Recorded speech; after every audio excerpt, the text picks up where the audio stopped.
Wow, has it been a long time since I've done a quarterly update, but here we go.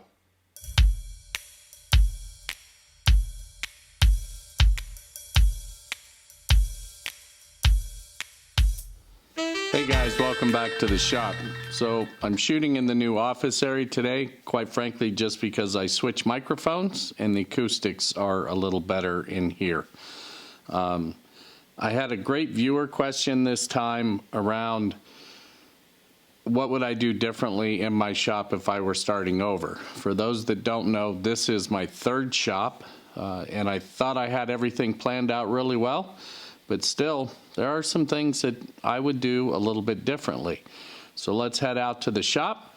We'll take a look at those things, and I'll tell you exactly what I would have done differently in hindsight. Okay, so dust collection here is probably the #1 complaint I have about this shop. In hindsight, I wish that I would have put this closet, if you will, outside and just built a closet out there for the dust collector. It would have been easier to change the barrel. It would have been a lot quieter. If you watch my videos, you know I usually wear hearing protection when I'm running the dust collector. I even have a muffler down here that doesn't quite fit, but I was going to try that route. And of course, if I finish the closet, that would help a great deal as well. But it also gets in the way of my lumber rack, so longer boards don't fit well up here. But in hindsight, I wish that I would have put this outside. Now additionally, I'll show you some outside footage here of my vent, and it's on an 8-inch hose that comes out outside. And the remnants that you see on the building, well, that's just what happens when you overfill the barrel and don't catch it in time. So I do want to put a level indicator on here with a light that tells me when I need to change that barrel.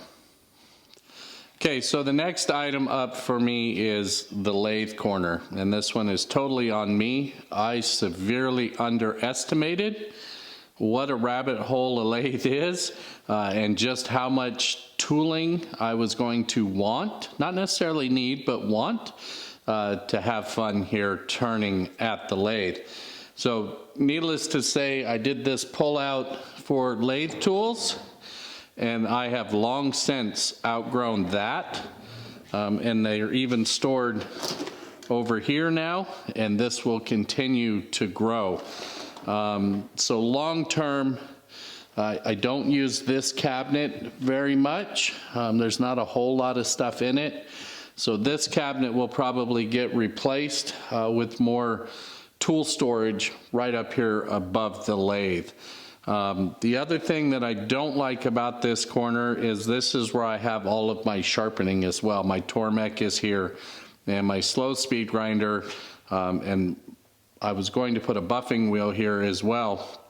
And I did not allow for enough electrical outlets on this wall for that particular equipment. So better planning on my part up front could have saved me some headaches now. Specifically when I built this lathe corner, I really wish I would have poured a lot more detail into what the future holds instead of having it where I'm struggling now. The 2 carts that I built down here are awesome. I absolutely love them. I roll them out. I set one over there and I set one over here, and they do have a tool tray on them to hold some tools, not all of them, but it's helpful. But it's not the absolute answer to this whole corner, and this will be some future videos as I upgrade this corner as I get more into turning. So the other item that I'll talk about while I'm over here is this dust collection from Mullet that I set up over here. In their defense, they said they had never seen one set up quite like this, but I'm not happy with this for dust collection for this tool. Now I'm running it on a 2-inch hose off of this smaller drop, which is way undersized for what you need at a lathe. I did put a larger drop in here, and the long-term goal is to go ahead and re-plumb all of this, and this will become just a cleanup hose, and this will become actual dust collection. But this mullet setup, it works okay for some light sanding at the lathe, but is just not meant to handle the chips that you throw at the lathe.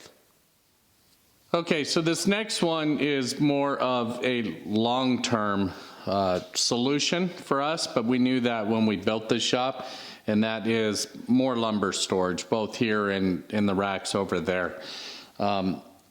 This shop is roughly 1,000 square feet, and with all that I have crammed in here, there's just not a lot of room for lumber storage. So the long-term solution out behind this shop is to build a separate building out there, which will have a lot of lumber storage in it. In fact, that will be its prime use.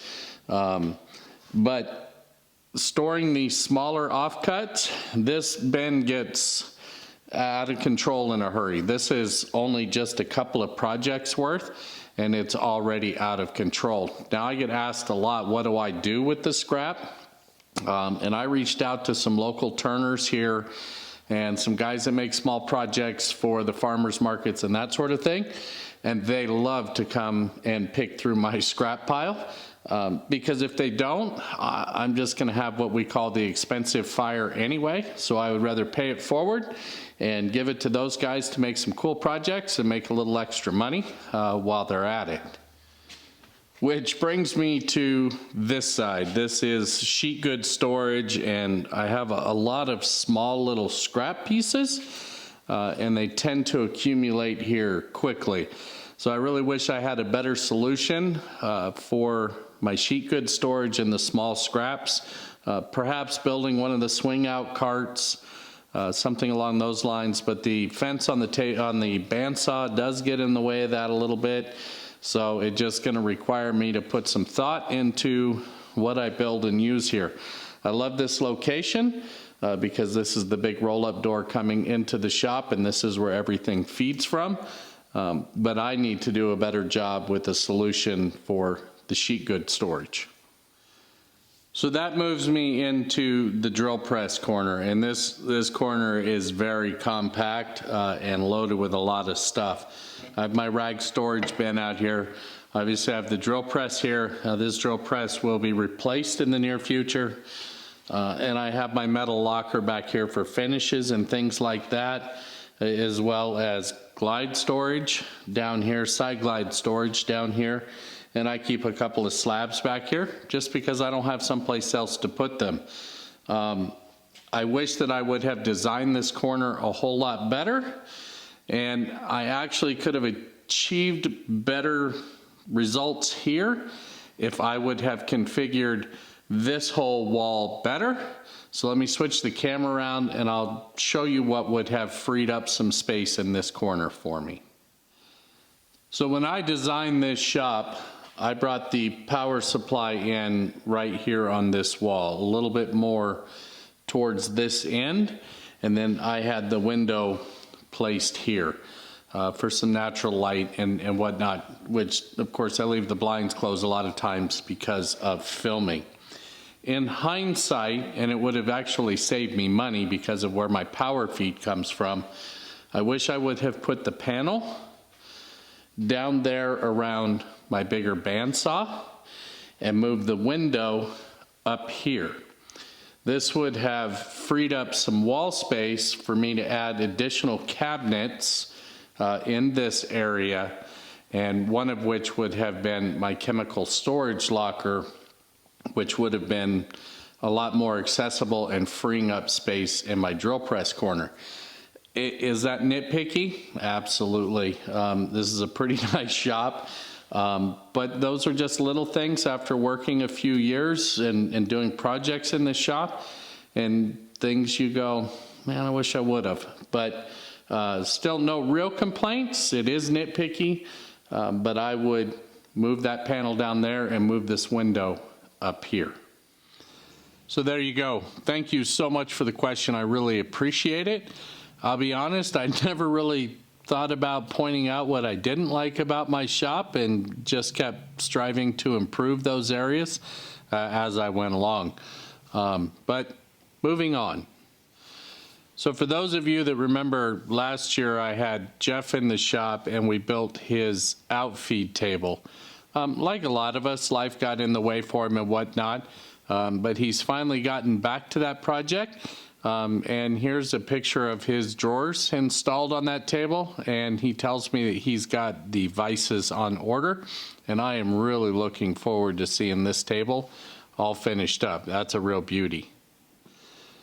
So on my side and what's coming up, I'm going to start with this child's rocker. And long term there may be some plans along with the templates for this one, because this one is really requires a lot of templates to get done.